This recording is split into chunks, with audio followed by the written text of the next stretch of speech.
cut a boy's hair. It's easier, quicker, and cheaper to cut your child's hair than to bring him to a stylist. So why not just do it yourself?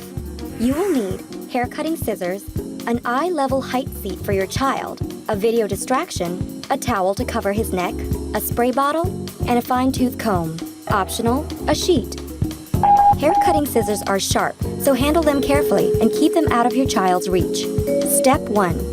Use scissors specifically made for hair cutting. You may want a few different types for different cutting needs.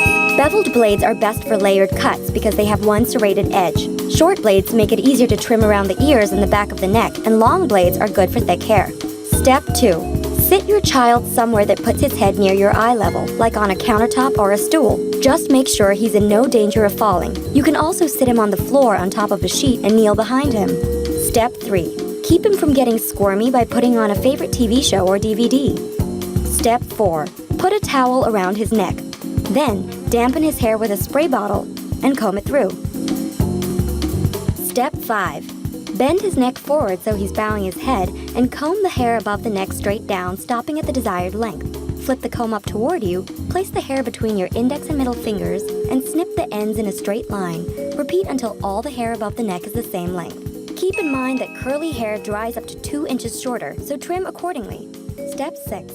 Next, tackle the top. Start at the back and work your way forward, stopping at the bangs. Comb a 1-inch thick section of hair straight up, pulling it tight between your index and middle fingers.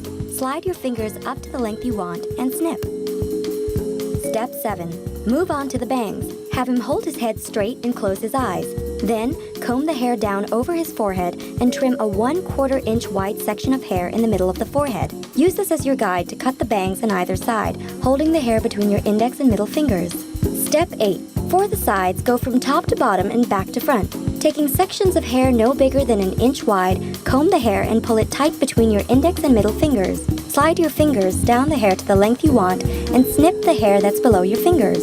For a more natural look, hold the hair in your fingers vertically and cut with the scissors held vertically, the tip pointing up.